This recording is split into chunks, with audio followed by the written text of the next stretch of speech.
വിവരാവകാശ നിയമം 2005 നമ്മുടെ ജനാധിപത്യ സംവിധാനം കൂടുതൽ ഊർജ്ജസ്വലമാക്കുന്നതിനായി പ്രബുദ്ധരായ പൗരാവലിയെ വാർത്തെടുക്കുന്നതിനും ഭരണത്തിൽ സുതാര്യത ഉറപ്പുവരുത്തുന്നതിനും അഴിമതി നിയന്ത്രിക്കുന്നതിനുമായി ഭാരത റിപ്പബ്ലിക്കിൻ്റെ 56-ാം വർഷത്തിൽ പാർലമെൻറ്റ് വിവരാവകാശ നിയമം പാസാക്കി. വിവരങ്ങൾ അറിയുക എന്നത് ഇന്ന് പൗരാവകാശമാണ്. വിവരങ്ങൾ നൽകുന്നതിലൂടെ നാം നമ്മുടെ ജനാധിപത്യത്തെ സംരക്ഷിക്കുകയാണ് ചെയ്യുന്നത്. ഈ വിവരങ്ങൾ നിങ്ങൾക്ക് കൂടുതൽ പ്രയോജനപ്പെടുന്നു എന്നുണ്ടെങ്കിൽ ഈ ചാനൽ ഒന്ന് സബ്സ്ക്രൈബ് ചെയ്യുക. തുടർന്നും പ്രധാനപ്പെട്ട വിവരങ്ങൾ നിങ്ങളിലേക്ക് എത്തിക്കുന്നതാണ്. ഏത് രൂപത്തിലും ഉള്ള വിവരങ്ങൾ ഇതിൽപ്പെടും. ഒരു പൊതു അധികാരിക്ക് ലഭിക്കുന്നതും അയാൾ സൂക്ഷിച്ചു വച്ചിരിക്കുന്നതുമായ എല്ലാ രേഖകളും റെക്കോർഡുകളും ഇതിൻ്റെ പരിധിയിൽ വരുന്നു. ഔദ്യോഗിക രേഖകൾ, പ്രമാണങ്ങൾ, മെമ്മോ, ഇമെയിൽ, അഭിപ്രായങ്ങൾ, ഉപദേശങ്ങൾ, പ്രസ് റിലീസ് കുറിപ്പുകൾ, സർക്കുലറുകൾ, ഉത്തരവുകൾ, കത്തുകൾ, ലോഗ് ബുക്ക്, കരാറുകൾ, റിപ്പോർട്ടുകൾ, വസ്തുക്കളുടെ സാമ്പിളുകൾ, മാതൃകകൾ, ഏതെങ്കിലും ഇലക്ട്രോണിക് രൂപത്തിൽ സൂക്ഷിച്ചിട്ടുള്ള വിവരങ്ങൾ, തത്സമയം പ്രാബല്യത്തിലുള്ള മറ്റ് ഏതെങ്കിലും നിയമത്തിന് കീഴിൽ ഒരു പൊതു അധികാര സ്ഥാനത്തിന് പ്രാപ്യമാക്കാൻ കഴിയുന്ന ഏതെങ്കിലും സ്വകാര്യ സ്ഥാപനത്തെ സംബന്ധിച്ച വിവരങ്ങൾ എന്നിവയെല്ലാം ഈ നിയമപ്രകാരം ലഭ്യമാക്കേണ്ടുന്ന വിവരങ്ങളുടെ നിർവചനത്തിൽ ഉൾപ്പെടും. ഈ നിയമത്തിന് ഒരു പൊതു അധികാരിയുണ്ട്. പൊതു അധികാരി എന്നതുകൊണ്ട് ഉദ്ദേശിക്കുന്നത് ഭരണഘടനാ പ്രകാരമോ ലോകസഭയുടെയോ നിയമസഭയുടെയോ നിയമം വഴിയോ സർക്കാർ വിജ്ഞാപനം വഴിയോ നിലവിൽ വന്നതോ രൂപീകരിക്കപ്പെട്ടതോ ആയ അധികാരിയോ സ്ഥാപനമോ ആണ്. സർക്കാരിൽ നിന്ന് ഏതെങ്കിലും വിധത്തിൽ സഹായധനം കൈപ്പറ്റുന്ന സർക്കാരിതര സംഘടനകളും പൊതു അധികാരിയുടെ നിർവചനത്തിൽ വരുന്നതാണ്. സർക്കാർ ധനസഹായം കൈപ്പറ്റുന്നതോ സർക്കാരിൻ്റെ നിയന്ത്രണത്തിലുള്ളതോ ആയ സംഘടനകളും ഇതിൻ്റെ പരിധിയിൽ വരുന്നു. ഒരു പൊതു അധികാരിയുടെ കൈവശത്തിലുള്ളതും നിയന്ത്രണത്തിലുള്ളതുമായ വിവരങ്ങൾ ലഭിക്കാനുള്ള അവകാശം അപേക്ഷകനുണ്ട്. ഇതോടൊപ്പം ഇനി പറയുന്ന അവകാശങ്ങൾ കൂടി അപേക്ഷകനുണ്ട്. രേഖകൾ പരിശോധിക്കുവാനുള്ള അവകാശം, രേഖകളുടെ സാക്ഷ്യപ്പെടുത്തിയ പകർപ്പുകൾ ലഭിക്കുവാനുള്ള അവകാശം, ഏതു പദാർത്ഥങ്ങളുടെയും സാക്ഷ്യപ്പെടുത്തിയ സാമ്പിളുകൾ ലഭിക്കാനുള്ള അവകാശം, ഇലക്ട്രോണിക് രൂപത്തിൽ സൂക്ഷിച്ചിരിക്കുന്ന വിവരങ്ങൾ CD, ഫ്ലോപ്പി ടേപ്പുകൾ മുതലായ രൂപത്തിൽ ലഭിക്കാനുള്ള അവകാശം എന്നിവയാണ് വിവരാവകാശ നിയമത്തിൻ്റെ പരിധിയിൽ വരുന്ന കാര്യങ്ങൾ. വിവരം ആവശ്യപ്പെടുന്ന അപേക്ഷകൻ ഒഴികെ മറ്റ് എല്ലാവരും മൂന്നാം കക്ഷിയിൽ ഉൾപ്പെടുന്നു. പൊതു അധികാരിയും ഇതിൽ ഉൾപ്പെടുന്നു. ഈ നിയമത്തിന് വിധേയമായി എല്ലാ ഇന്ത്യൻ പൗരന്മാർക്കും അറിയുവാനുള്ള അവകാശം ഉണ്ട്. ഇനി പൊതു അധികാരികളുടെ കടമകൾ എന്താണെന്ന് നോക്കാം. വിവരാവകാശ നിയമത്തിലെ സെക്ഷൻ 4 പ്രകാരമാണ് ഈ കടമകൾ പ്രതിപാദിക്കപ്പെട്ടിരിക്കുന്നത്. എല്ലാ പൊതു അധികാരികളും തങ്ങളുടെ അധീനതയിലുള്ള വിവരങ്ങൾ പരമാവധി വേഗത്തിൽ പൗരന് നൽകാൻ കഴിയുന്ന വിധത്തിൽ തരംതിരിച്ച് പട്ടികയുണ്ടാക്കി ക്രമപ്പെടുത്തി സൂക്ഷിക്കേണ്ടതാണ്. ന്യായമായ ഒരു സമയത്തിനുള്ളിൽ ഈ വിവരങ്ങൾ കമ്പ്യൂട്ടറിൽ ലഭ്യമാക്കുന്നുവെന്ന് ഉറപ്പുവരുത്തുകയും അവ രാജ്യവ്യാപകമായ ഒരു നെറ്റ്വർക്കിലൂടെ ലഭ്യമാക്കുകയും വേണം. ഒരു പൊതു അധികാരി സ്വമേധയാ വെളിപ്പെടുത്തേണ്ട വിവരങ്ങൾ എന്തൊക്കെയാണെന്ന് നോക്കാം. നിയമം നിലവിൽ വന്ന് 120 ദിവസങ്ങൾക്കുള്ളിൽ താഴെ പറയുന്ന കാര്യങ്ങൾ ഓരോ പൊതു അധികാരിയും സ്വമേധയാ പ്രസിദ്ധപ്പെടുത്തേണ്ടതാണ്. ഓഫീസിൻ്റെ പേര്, ഘടന, പ്രവർത്തന സമയം, സെക്ഷനുകൾ, ഓരോ സെക്ഷൻ്റെയും ചുമതലകൾ, പ്രവർത്തനങ്ങൾ, അവ നിർവഹിക്കുന്നതിനുള്ള വ്യവസ്ഥകൾ, ചട്ടങ്ങൾ, നിയമങ്ങൾ, അധികാരങ്ങൾ, കൈവശമുള്ള രജിസ്റ്ററുകളുടെയും രേഖകളുടെയും വിവരങ്ങൾ, ഓഫീസിനു കീഴിലുള്ള ബോർഡുകൾ, കമ്മിറ്റികൾ, കൗൺസിലുകൾ തുടങ്ങിയവയുടെ വിശദ വിവരങ്ങൾ, അവയിൽ പൊതുജനങ്ങളുടെ പങ്കിനെക്കുറിച്ചുള്ള വിശദാംശങ്ങൾ, ഉദ്യോഗസ്ഥരുടെയും ജീവനക്കാരുടെയും വിശദാംശങ്ങൾ, അവരുടെ മേൽവിലാസം, പ്രതിമാസ ശമ്പളം, ഓഫീസിനും അതിൻ്റെ ഏജൻസികൾക്കും ലഭിച്ച ബഡ്ജറ്റ് വിഹിതം, വരവുകൾ, ഓഫീസിൻ്റെ ചെലവുകൾ, ഓരോ ഇനത്തിലും അനുവദിച്ചിരിക്കുന്ന ബഡ്ജറ്റുകൾ, ഓഫീസിൽ നിന്ന് പൊതുജനങ്ങൾക്ക് ലഭിക്കുന്ന സേവനങ്ങൾ, പദ്ധതികൾ, ആനുകൂല്യങ്ങൾ ലഭിച്ചവരുടെ വിശദാംശങ്ങൾ, അനുവദിച്ച തുക, അവയുടെ നിർവഹണ രീതി, ലൈസൻസുകൾ, പെർമിറ്റുകൾ, ലഭിച്ചവരുടെ പേര്, അവയുടെ വിശദാംശങ്ങൾ, അനുവദിച്ച വ്യവസ്ഥകൾ, പബ്ലിക് ഇൻഫർമേഷൻ ഓഫീസർമാരുടെ പേര്, ഔദ്യോഗിക പദവി, മേൽപ്പറഞ്ഞ വിവരങ്ങൾ സമയാനുസരണം പുതുക്കിക്കൊണ്ടിരിക്കുകയും വേണം. ഇവ ഇൻ്റർനെറ്റ് ഉൾപ്പെടെയുള്ള വിനിമയ സങ്കേതങ്ങളിലൂടെ സ്വമേധയാ പ്രസിദ്ധീകരിച്ചിരിക്കണം.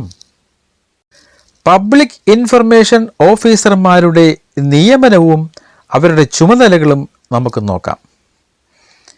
പൗരന്മാർ സമർപ്പിക്കുന്ന അപേക്ഷകൾ സ്വീകരിക്കുക, അവയ്ക്ക് കൈപ്പറ്റ് രസീത് നൽകുക, അപേക്ഷകൾ പരിശോധിച്ച് ബന്ധപ്പെട്ട പൊതു അധികാരിയുടെ കൈവശമുള്ളതോ അവർക്ക് നിയമാനുസൃതം പ്രാപ്യമാകുന്നതോ ആയ വിവരങ്ങൾ നിശ്ചിത ഫീസ് ഈടാക്കിക്കൊണ്ട് പൗരന്മാർക്ക് ലഭ്യമാക്കുക, വിവരം നൽകാൻ കഴിയാത്ത കേസുകളിൽ എടുക്കുന്ന തീരുമാനങ്ങൾ കാര്യകാരണ സഹിതം രേഖാമൂലം അപേക്ഷകരെ അറിയിക്കുക എന്നിവയാണ് പബ്ലിക് ഇൻഫർമേഷൻ ഓഫീസറുടെ പ്രധാന ചുമതലകൾ. വിവരങ്ങളുടെ സുഗമമായ പ്രവാഹത്തിന് ആവശ്യമുള്ളത്ര സ്പെഷ്യൽ പബ്ലിക് ഇൻഫർമേഷൻ ഓഫീസർമാരെ സ്ഥാനനിർദ്ദേശം ചെയ്യാൻ പബ്ലിക് അതോറിറ്റിക്ക് അധികാരമുണ്ട്. അസിസ്റ്റന്റ് സ്റ്റേറ്റ് പബ്ലിക് ഇൻഫർമേഷൻ ഓഫീസറുടെ ചുമതല എന്താണെന്ന് നോക്കാം. അപേക്ഷയിൽ തീരുമാനമെടുക്കാനുള്ള അധികാരം അസിസ്റ്റന്റ് പബ്ലിക് ഇൻഫർമേഷൻ ഓഫീസർക്ക് ഇല്ല. പൗരന്മാർ സമർപ്പിക്കുന്ന അപേക്ഷകൾ സ്വീകരിച്ച് ഇൻഫർമേഷൻ ഓഫീസർമാർക്ക് കൈമാറുക, ഇൻഫർമേഷൻ ഓഫീസർമാരുടെയും അപ്പലേറ്റ് ഓഫീസർമാരുടെയും തീരുമാനങ്ങൾക്കെതിരെ സമർപ്പിക്കുന്ന അപ്പീൽ ഹർജികൾ യഥാക്രമം അപ്പലേറ്റ് ഓഫീസർമാർക്കും സംസ്ഥാന ഇൻഫർമേഷൻ കമ്മീഷനും കൈമാറുക എന്നിവയാണ് അസിസ്റ്റന്റ് ഇൻഫർമേഷൻ ഓഫീസറുടെ ചുമതല. വിവരാവകാശ പ്രകാരം ലഭിക്കുന്ന അപേക്ഷകൾ കൈകാര്യം ചെയ്യുന്നത് സംബന്ധിച്ച വിശദാംശങ്ങൾ രേഖപ്പെടുത്തുന്ന രജിസ്റ്റർ സൂക്ഷിക്കേണ്ടതും അസിസ്റ്റന്റ് സ്റ്റേറ്റ് പബ്ലിക് ഇൻഫർമേഷൻ ഓഫീസറുടെ ചുമതലയാണ്. ഒരു ഓഫീസിൽ ഒരാളെ മാത്രമേ അസിസ്റ്റന്റ് സ്റ്റേറ്റ് പബ്ലിക് ഇൻഫർമേഷൻ ഓഫീസറായി നിയമിക്കാവൂ. എല്ലാ പബ്ലിക് ഇൻഫർമേഷൻ ഓഫീസറും വിവരം തേടുന്ന അപേക്ഷകന് ആവശ്യമായ സഹായങ്ങൾ നൽകേണ്ടതാണ്. അതായത് അപേക്ഷ തയ്യാറാക്കുന്നതിനും വിവരം ലഭ്യമാക്കുന്നതിനും ആവശ്യമായ സഹായങ്ങൾ. ചോദ്യം വ്യക്തമല്ല, അപേക്ഷയിൽ ന്യൂനത കാണുന്നു തുടങ്ങിയ കാരണത്താൽ ഒരു അപേക്ഷ നിരസിക്കാൻ കഴിയില്ല. കാരണം അവ പരിഹരിക്കുന്നതിനായി അപേക്ഷകനെ സഹായിക്കേണ്ട ചുമതല ഈ സെക്ഷൻ പ്രകാരം പബ്ലിക് ഇൻഫർമേഷൻ ഓഫീസർക്ക് ഉണ്ട്. പബ്ലിക് ഇൻഫർമേഷൻ ഓഫീസർക്ക് പൗരന് വിവരം നൽകുന്നതിന് ആവശ്യമെന്ന് തോന്നുന്ന പക്ഷം ഏത് ഉദ്യോഗസ്ഥൻ്റെയും സഹായം രേഖാമൂലം തേടാവുന്നതാണ്. ഏതെങ്കിലും ഉദ്യോഗസ്ഥനോട് പബ്ലിക് ഇൻഫർമേഷൻ ഓഫീസർ സെക്ഷൻ 5(4) പ്രകാരം സഹായം തേടിയാൽ മേപ്പടി ഉദ്യോഗസ്ഥൻ വിവരം നൽകുന്നതിന് ആവശ്യമായ സഹായങ്ങൾ നൽകാൻ ബാധ്യസ്ഥനാണ്. ഇക്കാര്യത്തിൽ ഈ ഉദ്യോഗസ്ഥനെ ഡീംഡ് പബ്ലിക് ഇൻഫർമേഷൻ ഓഫീസറായി കണക്കാക്കി തുടർ നടപടികൾ സ്വീകരിക്കാൻ സംസ്ഥാന വിവരാവകാശ കമ്മീഷന് അധികാരമുണ്ട്. ഇനി ഒരു അപേക്ഷകൻ എങ്ങനെയാണ് അപേക്ഷ സമർപ്പിക്കേണ്ടത് എന്ന് നോക്കാം. ഇംഗ്ലീഷിലോ ഹിന്ദിയിലോ അപേക്ഷ നൽകുന്ന സ്ഥലത്തെ ഔദ്യോഗിക ഭാഷയിലോ അപേക്ഷ ബന്ധപ്പെട്ട പബ്ലിക് ഇൻഫർമേഷൻ ഓഫീസർക്ക് സമർപ്പിച്ച് വിവരം തേടാവുന്നതാണ്. ഇലക്ട്രോണിക് മാധ്യമം മുഖേന, അതായത് ഇമെയിൽ വെബ്സൈറ്റ് മുഖേന അപേക്ഷ സമർപ്പിക്കാവുന്നതാണ്. അപേക്ഷയോടൊപ്പം നിർദ്ദിഷ്ട ഫീസ് കൂടി സമർപ്പിക്കേണ്ടതാണ്. അപേക്ഷ തയ്യാറാക്കാനോ എഴുതാനോ കഴിയാത്ത വ്യക്തിക്ക് അപേക്ഷ തയ്യാറാക്കാൻ ആവശ്യമായ സഹായം പബ്ലിക് ഇൻഫർമേഷൻ ഓഫീസർ ചെയ്തു കൊടുക്കേണ്ടതാണ്. വിവരങ്ങൾ അറിയുന്നതിനായി അപേക്ഷകൻ അപേക്ഷയോടൊപ്പം ബന്ധപ്പെട്ട പബ്ലിക് അതോറിറ്റിക്ക് അപേക്ഷാ ഫീസ് നൽകിയിരിക്കണം. 10 രൂപയാണ് അപേക്ഷാ ഫീസായി നിശ്ചയിച്ചിട്ടുള്ളത്. ഫീസിനെ സംബന്ധിച്ച വിവരങ്ങൾ കേരള സർക്കാർ പൊതുഭരണ വകുപ്പിൻ്റെ 9/5/2006 നമ്പർ 11-259 പ്രകാരമുള്ള നോട്ടിഫിക്കേഷനിൽ പ്രസിദ്ധീകരിച്ചിട്ടുണ്ട്. ഫീസ് അടച്ചില്ല എന്ന കാരണത്താൽ അപേക്ഷ നിരസിക്കരുത്. ഫീസ് അടയ്ക്കാൻ അപേക്ഷകനോട് രേഖാമൂലം അറിയിക്കാവുന്നതാണ്. BPL വിഭാഗത്തിൽപ്പെട്ടവരാണെങ്കിൽ ആയതിൻ്റെ രേഖ ഹാജരാക്കാൻ ആവശ്യപ്പെടാവുന്നതാണ്.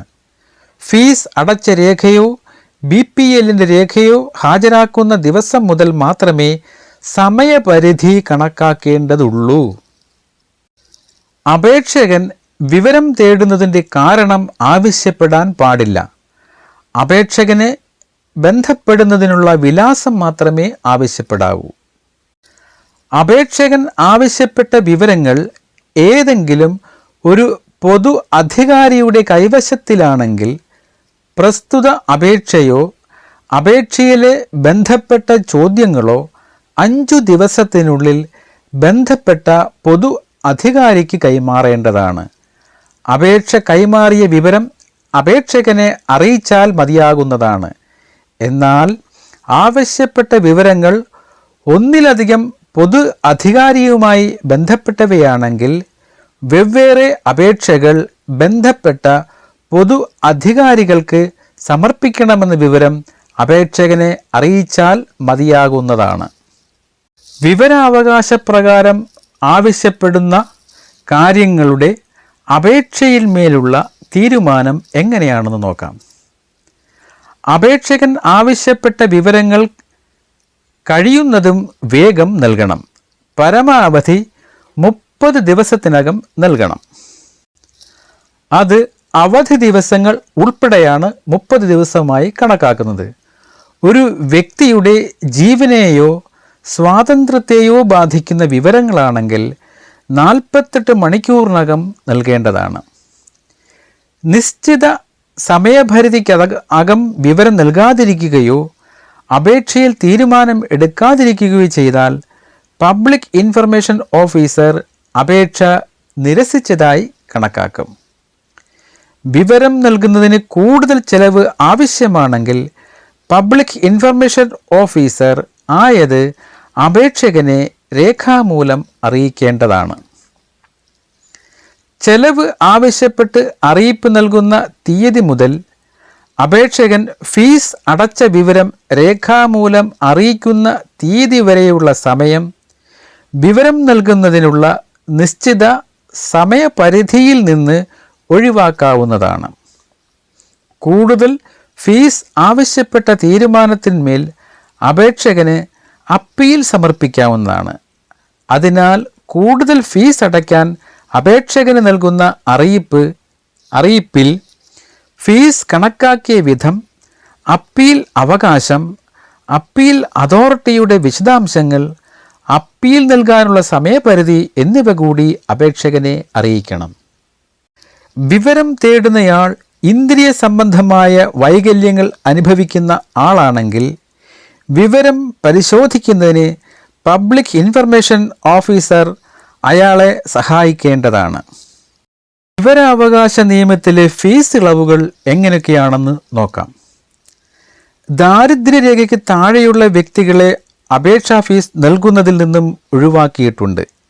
ഇതിലേക്കായി അപേക്ഷകൻ ദാരിദ്ര്യരേഖയ്ക്ക് താഴെയുള്ള ആളാണെന്ന് ബന്ധപ്പെട്ട തദ്ദേശ സ്വയംഭരണ സ്ഥാപന സെക്രട്ടറിയിൽ നിന്നുമുള്ള സാക്ഷ്യപത്രം അപേക്ഷയോടൊപ്പം ഹാജരാക്കണം. എന്നാൽ പകർപ്പുകൾ അനുവദിക്കുന്നതിനുള്ള ചെലവ് ഫീസിൽ A4 വലിപ്പത്തിലുള്ള 20 പേജുകൾ അനുവദിക്കുന്നതിൽ നിന്ന് മാത്രമാണ് ഇളവ് ഉള്ളത്. നിശ്ചിത സമയപരിധിക്കകം വിവരം നൽകാതിരുന്നാൽ വിവരം സൗജന്യമായി നൽകണം. വിവരങ്ങൾ നൽകുമ്പോൾ മൂന്നാം കക്ഷിയുടെ അഭിപ്രായം കൂടി പരിഗണിക്കേണ്ടതുണ്ട് എന്ന് പബ്ലിക് ഇൻഫർമേഷൻ ഓഫീസർക്ക് ബോധ്യപ്പെടുകയാണെങ്കിൽ സെക്ഷൻ 11 നടപടിക്രമങ്ങൾ പാലിക്കേണ്ടതാണ്.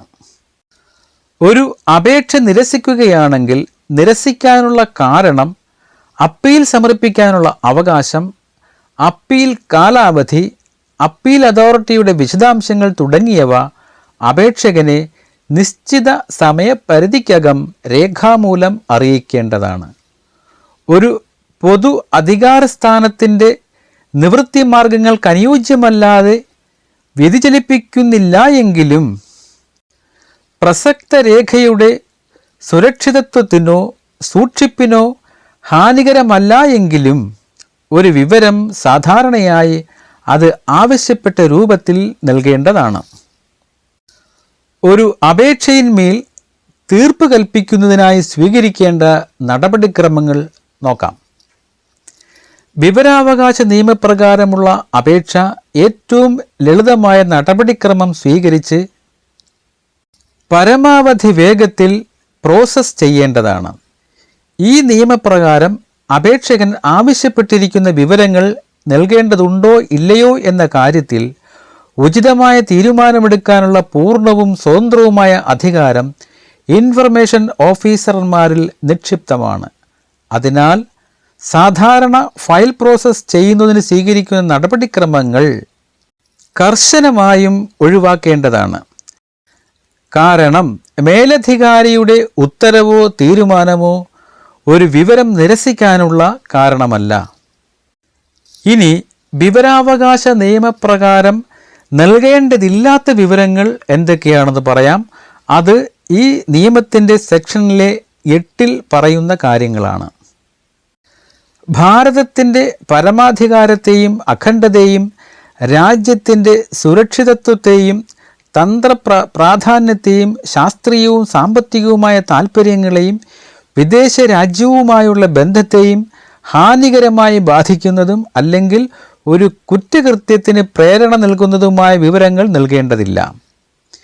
ഏതെങ്കിലും നിയമം കോടതിയിലോ ട്രൈബ്യൂണലിലോ അതിൻ്റെ പ്രസിദ്ധീകരണം പ്രത്യക്ഷമായി നിരോധിച്ചിട്ടുള്ളതും അല്ലെങ്കിൽ അതിൻ്റെ വെളിപ്പെടുത്തൽ കോടതി ലക്ഷ്യമായി തീർന്നതോ ആയ വിവരങ്ങൾ കൊടുക്കേണ്ടതില്ല.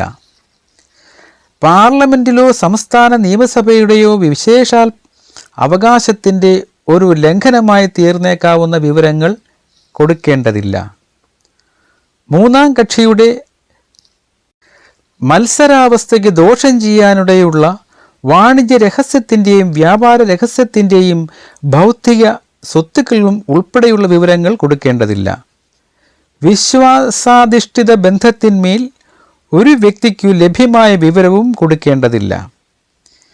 വിദേശ സർക്കാരിൽ നിന്ന് ലഭിച്ചിട്ടുള്ള രഹസ്യ വിവരങ്ങൾ സൂക്ഷിക്കേണ്ടതാണ്. നിയമം നടപ്പിലാക്കുന്നതിനോ അല്ലെങ്കിൽ സുരക്ഷിതാവശ്യങ്ങൾക്കോ രഹസ്യമായി സഹായം നൽകിയിട്ടുള്ളതും അല്ലെങ്കിൽ വിവരത്തിൻ്റെ ഉത്ഭവം തിരിച്ചറിയുന്നതിനും ഏതെങ്കിലും വ്യക്തിയുടെ ജീവനോ ശാരീരിക സുരക്ഷിതത്വത്തിനോ അപകടകരമായി തീരാവുന്ന വിവരങ്ങളും കൊടുക്കാൻ പാടില്ല. അന്വേഷണത്തിൻ്റെയോ കുറ്റവാളികളുടെയോ അറസ്റ്റിൻ്റെയോ പ്രോസിക്യൂഷൻ്റെയോ നടപടിക്രമത്തിന് തടസ്സപ്പെടുത്തുമെന്നുള്ള വിവരങ്ങൾ കൈമാറാൻ പാടില്ല. മന്ത്രിസഭയുടെയും സെക്രട്ടറിമാരുടെയും മറ്റ് ഉദ്യോഗസ്ഥന്മാരുടെയും ചർച്ചകളുടെ രേഖകൾ ഉൾപ്പെടെയുള്ള ക്യാബിനറ്റ് രേഖകൾ, എന്നാൽ തീരുമാനം എടുത്ത ശേഷവും കാര്യങ്ങൾ പൂർത്തിയായ ശേഷവും രേഖകൾ നൽകാവുന്നതാണ്. ഇത്തരം കാര്യങ്ങൾ അത് ക്യാബിനറ്റ് രേഖകൾ കൊടുക്കാൻ പാടില്ല. തികച്ചും വ്യക്തിപരമായതും വെളിപ്പെടുത്തിയാൽ വ്യക്തിയുടെ സ്വകാര്യതയെ അനാവശ്യമായി ബാധിക്കുന്നതും യാതൊരു പൊതു താൽപ്പര്യവുമില്ലാത്തതുമായ വിവരങ്ങൾ കൈമാറാൻ പാടില്ല. വളരെ ശ്രദ്ധാപൂർവം കൈകാര്യം ചെയ്യേണ്ട ഒരു സെക്ഷനാണ് ഈ പറഞ്ഞ കാര്യങ്ങൾ. സർക്കാരിൻ്റെ ഓഫീസിലേക്കുള്ള രേഖകൾ വ്യക്തികളുമായി ബന്ധപ്പെട്ടതാണ് ഇരിക്കുന്നതെങ്കിലും അവ പൊതുവിവരങ്ങളാണ്. മേൽപ്പറഞ്ഞ കാര്യങ്ങൾ വിവരാവകാശ നിയമപ്രകാരം അപേക്ഷകന് കൊടുക്കാൻ പാടില്ലാത്തതാണ്.